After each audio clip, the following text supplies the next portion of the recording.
കൊച്ചിയിലെ virtual arrest തട്ടിപ്പിൽ 5 പേർക്കെതിരെ കേസ്. വീട്ടമ്മയെ ഫോണിൽ വിളിച്ച 5 പേരാണ് പ്രതിപട്ടികയിലുള്ളത്. യഥാർത്ഥ പേരുകൾ അല്ല എന്നാണ് പോലീസിന്റെ നിഗമനം. വിഷ്ണു സുരേഷ് വിവരങ്ങളുമായി ചേരുകയാണ്. വിഷ്ണു, ഈ വെർച്വൽ അറസ്റ്റ് തട്ടിപ്പിൽ 5 പേർക്കെതിരെ കേസ് എന്നുള്ള വാർത്ത പുറത്തുവരുന്നു. ആരൊക്കെയാണ് ഈ 5 പേർ എന്നുള്ളത് പോലീസ് വെളിപ്പെടുത്തുന്നുണ്ടോ?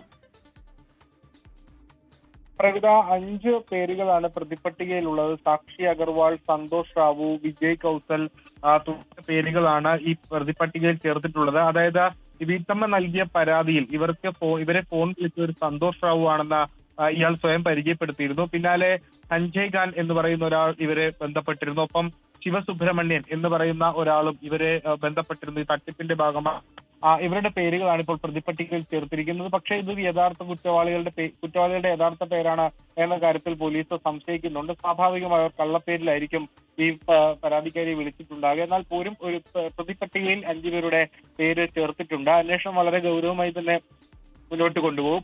മട്ടാഞ്ചേരി പോലീസിലാണ് കേസ് രജിസ്റ്റർ ചെയ്തതെങ്കിലും അത് ഒരു പക്ഷേ സൈബർ പോലീസിലേക്ക് കൈമാറാനുള്ള സാധ്യതയാണ് നിലവിലുള്ളത്. 2,88,00,000 രൂപയാണ് വിർച്വൽ അറസ്റ്റ് എന്ന തട്ടിപ്പിന്റെ മറവിൽ മട്ടാഞ്ചേരി സ്വദേശിയായ വീട്ടമ്മയിൽ നിന്ന് മുംബൈ കേന്ദ്രീകരിച്ച് പ്രവർത്തിക്കുന്ന സംഘം തട്ടിയെടുത്തത്. അതിൽ ഇപ്പോൾ ഒരു FIR ഇട്ടിരിക്കുന്നു. ഈ തുടർ നടപടികൾ അറസ്റ്റ് അടക്കമുള്ള നടപടിയിലേക്ക് പോകേണ്ടത് അനിവാര്യമാണ്. വിഷ്ണു സുരേഷാണ് വിവരങ്ങൾ നൽകിയത്.